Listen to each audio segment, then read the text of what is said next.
Ça va, Malula? Prête? Super prête. Alors c'est parti. Je vais voir ce que je peux faire.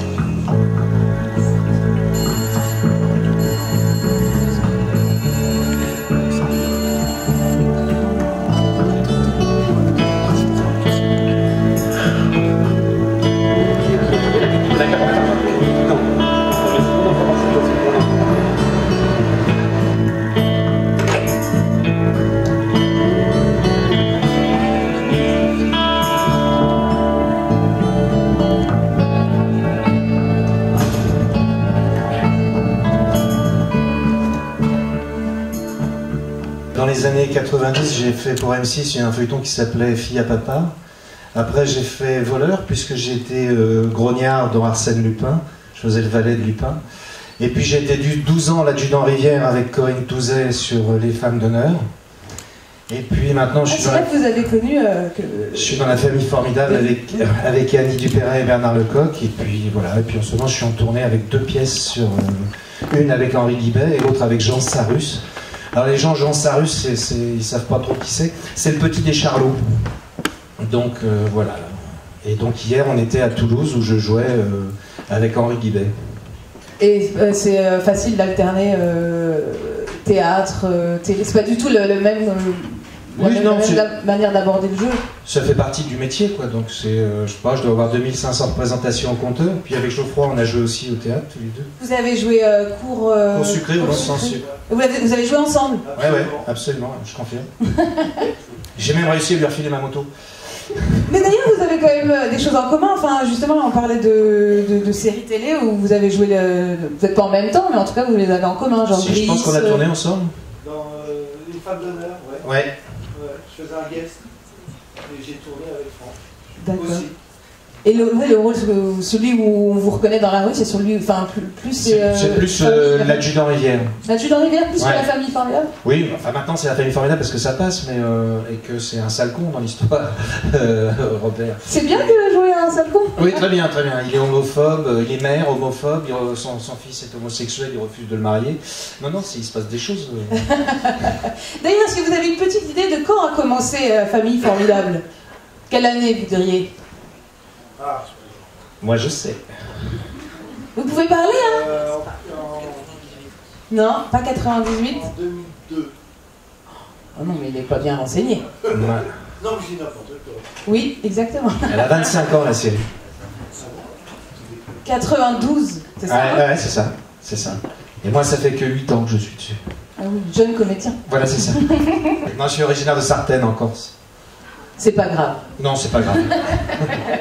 C'est pas grave. Et donc, en lisant le Wikipédia, on voit beaucoup de choses sur le doublage. C'est vraiment une partie importante de votre travail. Oui, absolument. J'ai commencé le doublage en 87 et je continue. Donc, voilà, j'ai doublé, ça m'est arrivé de doubler Brad Pitt, Andy Garcia. Je voulais vous en parler parce que quand même, ça commence. Je vois Brad Eric Pitt. Bana, ouais. Et c'était dans Thelma et Louise. Ça aurait été bien d'être la voix officielle. Oui, mais bon, j'ai fait d'autres officiels. J'ai fait Richard Kleyeko dans 21 Jump Street.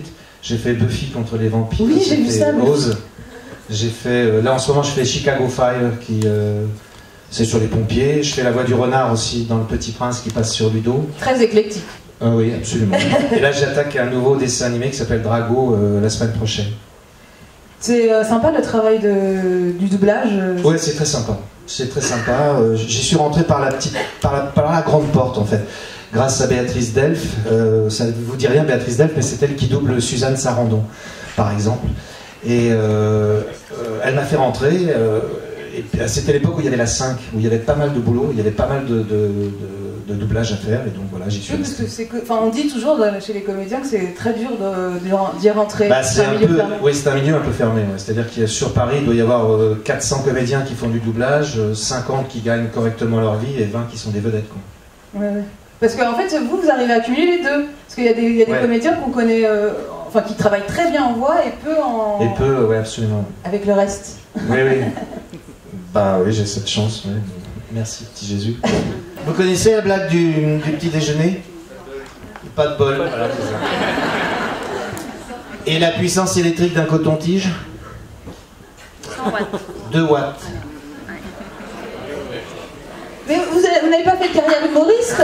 Non. Non, mais par contre, j'ai écrit 2 pièces, j'ai écrit 3 scénars. 2 pièces qui sont jouées? J'en ai joué une, oui. Ça parle du handicap, c'est un sujet que je connais un petit peu. Et, mais d'une façon qui, à mon avis, n'a jamais été abordée. C'est la première fois où il rencontre le gamin handicapé, qui s'appelle Max. Il lui dit, tiens, je t'ai offert des chocolats parce que je ne savais pas quoi t'offrir d'autre. Et le gamin lui dit, ah bon, vous n'avez pas trouvé des nouvelles jambes? Il dit, si, on avait 2, mais pas de la même taille. Voilà. Voilà. Une petite question, j'ai entendu là. Projet cinématographique, il y a quoi Non, bizarrement, le cinéma, mon dernier film que j'ai fait, c'était avec Robert Enrico, c'était La Révolution française. Et je l'ai plus, c'était en 89, et j'ai plus jamais fait un film de cinéma. Pourquoi? Je sais pas, c'est comme ça. J'ai fait beaucoup de télé, et apparemment c'est dur de passer de télé sinoche. Oui, mais ça c'était avant. Enfin, j'ai l'impression que maintenant on peut... c'est ce qui se dit en tout cas. Pas pour moi, en tout cas. La télé, elle est moins vue comme un art minable, je trouve, maintenant. Non. C'est-à-dire que les acteurs de cinéma, maintenant, viennent à la télé. Oui, c'est plutôt ça. Et pas l'inverse. Et pas l'inverse. un peu moins l'inverse. Un peu moins l'inverse. Les acteurs de cinéma ont longtemps boudé la télévision. Ouais, c'est ça. Alors que maintenant, ils y viennent, et donc du coup, ceux qui avaient l'habitude de travailler à la télévision, leurs rôles sont piqués par les stars de... Mais, bon, mais par contre, je fais beaucoup de théâtre. Donc voilà, cette année, j'ai eu encore une autre pièce pour le mois de septembre avec Roland Marquisio et Julien Mode.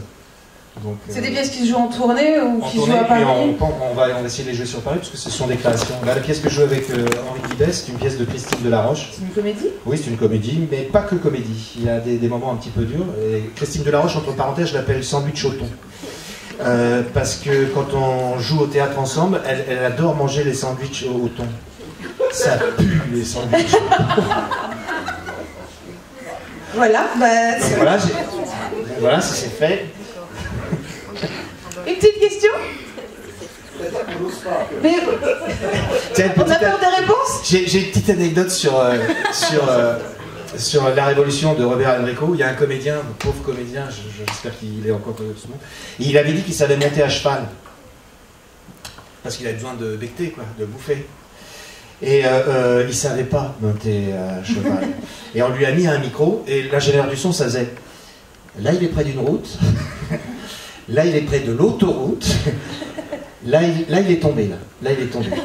Et le cheval est revenu tout seul. Il a fini le film? Ouais, mais pas le comédien est revenu à pied. Et pour revenir à La Famille Formidable, ça se tourne encore? Oui, ça se tourne. On recommence là au mois de mars. On va faire 4 épisodes. Ça va se tourner sur Strasbourg, et au Cap-Vert et au Portugal. Ah, sympathique. Oui. Et on arrive, parce que là, donc ça fait quand même... non, ça fait que 8 ans, mais à se renouveler, à... Oui. Joël Santoni, qui est à la fois producteur, réalisateur et scénariste, arrive à trouver des choses assez formidables. Et du coup, c'est devenu un peu une bande de copains, je suppose. Ah, c'est plus qu'une bande de copains. Il y a les gamins qui avaient 8 ans, il y a 25 ans, ils en ont 33 aujourd'hui. Ils se connaissent tous, ils se sont vus évoluer. Enfin, il s'est passé un tas de trucs. C'est marrant, enfin, c'est de pouvoir que les gens soient restés fidèles et qu'on puisse... C'est la force de Joël Santoni, je pense. C'est lui qui avait fait aussi Un dimanche à la campagne, des choses comme ça. Donc c'était un réalisateur de cinéma avant. Et c'est sa force d'écrire et de faire des choses d'actualité. Là, par exemple, ceux qui sont passés il n'y a pas très longtemps, on parle justement du mariage homosexuel et des choses comme ça. Donc c'est des choses d'actualité. Et juste sur vous, en tant que comédien, est-ce que vous êtes, on vous donne des choses variées, ou est-ce que des fois il manque d'imagination et que du coup si vous avez il manque d'imagination, mais là où j'ai des choses beaucoup plus variées, c'est en doublage. En doublage, je peux faire des psychopathes, je peux faire des choses qu'on ne me donnerait pas à faire dans la vraie vie, quoi. Ou quand j'ai fait, je sais pas, dans les Tortues Ninja, je doublais Donatello, j'ai pas forcément le physique de Donatello, quoi. Ouais, c'est ça. Ouais, c'est le bandeau violet. Et vous avez un rapport particulier aux pizzas, avec les pizzas? Non, pas trop, non.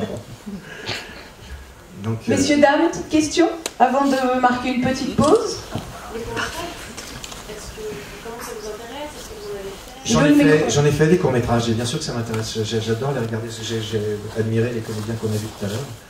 Et oui, ça m'intéresse. C'est-à-dire que si un jeune réalisateur vous appelle pour faire un court-métrage, et que je suis libre et que je suis dans le coin, pourquoi pas, bien sûr. Bien sûr. L'histoire te plaît. Oui.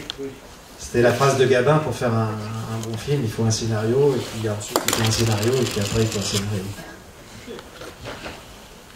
Donc voilà, puis j'ai eu la chance de rencontrer pas mal de gens dans ce métier, et puis voilà, j'espère que ça va continuer, je trouve du bois. Non, c'est pas du bois, c'est plastique. Ouais, du bois. Donc, Oui, ça a commencé... Vous aviez quel âge au tout début? En 79, je suis rentré comme stagiaire à la Comédie Française. Ah, quand même. Ouais. Donc voilà. Et puis après, les choses ont évolué par rapport à ce métier. Et puis, il est surtout fait de rencontres. C'est-à-dire, j'ai eu la chance de rencontrer Claude Pieplu. C'est vraiment, ça a été mon papa de métier. Et après, j'ai joué au Théâtre des Variétés avec Jean-Pierre Darras. Et puis voilà, après, c'était parti, quoi. Ben, on n'a plus qu'à vous souhaiter que le cinéma s'ouvre un peu, sinon... voilà, sinon c'est pas grave, vraiment ça me... Non, je suis pas frustré, non. Puis en plus j'ai trouvé vraiment, là depuis 2 ans, je me mets à écrire et j'ai beaucoup de passion pour ça. Et après c'est facile de trouver l'argent pour le réaliser, pour... C'est pas facile, mais là la deuxième pièce que j'ai écrite est achetée et produite, va être produite. Donc, vous jouez dedans? Je joue dedans, oui. C'est une pièce à 2 personnages. Si vous voulez, je vous fais le pitch. Ça s'appelle Baleine Pimpon. Baleine Pimpon, parce que c'est la fille d'un copain qui dit tout le temps Baleine Pimpon à ses parents, ce qui évite de dire à ses parents ta gueule, et puis ça évite aussi de l'engueuler, parce qu'elle dit Baleine Pimpon, donc on ne peut pas l'engueuler. Et ces 2 SDF, on comprend assez vite qu'il y en a un qui était patron et l'autre qui était syndicaliste. Il y en a un de droite, un de gauche. Il y en a un qui a coulé la boîte de l'autre. Et puis au fur et à mesure, on s'aperçoit que c'est 2 frangins. Et puis au fur et à mesure, on s'aperçoit que le personnage gauchiste est homosexuel et que les parents l'ont déshérité et donné l'entreprise à l'autre et que l'autre a passé sa vie à lui pourrir son entreprise. Et ça finit qu'il gagne le loto. Voilà. Ah bah non, vous pouvez pas dire la fin. Ouais, on ne sait pas ce qu'ils vont faire avec le loto. Et elle va être montée là? Ouais, elle va être montée en 2016. Et avec qui vous jouerez? Avec Lucien Jérôme. Ce qui est un ami de 35 ans et avec qui on se connaît. Si vous voyez sa tête, si vous tapez, vous allez... Oui, des fois on connaît. Et c'est mis en scène par un monsieur qui s'appelle Dominique Viriot. C'est la boutique, moi, quand on arrive à jouer son propre truc, oui. Ouais. Et puis on est parti aussi minimaliste, puisque c'est des SDF, donc il n'y a pas de décor, c'est des cartons. Quoi. Donc on peut jouer n'importe où. Ah, c'est bien ça. Il n'y a que des comédiens, c'est tout, ça dure 1h20. Voilà. Oui, puis c'est aussi la réalité du théâtre, c'est que c'est plutôt mieux d'avoir peu de décors et d'avoir que 2 comédiens, parce que c'est pas... Ouais, voilà, c'est ça. Et puis pour répondre à votre question aussi, j'ai écrit aussi plusieurs courts-métrages qui sont sans doute irréalisables, mais j'en cite un parce qu'il est assez court. C'est la finale du... J'aime bien la comédie, hein. C'est la finale des Jeux Olympiques du 100 mètres, et on voit donc les 8 candidats aux 100 mètres, qui sont tous blacks. Ils ont tous des tics, il y en a un qui embrasse sa médaille, l'autre il se gratte les schmutz, l'autre il se passe la main dans le truc, et on partait. Et faux départ. Donc le commentateur Georges-Gérard Holz dit on va mettre un carton jaune, le prochain est éliminé.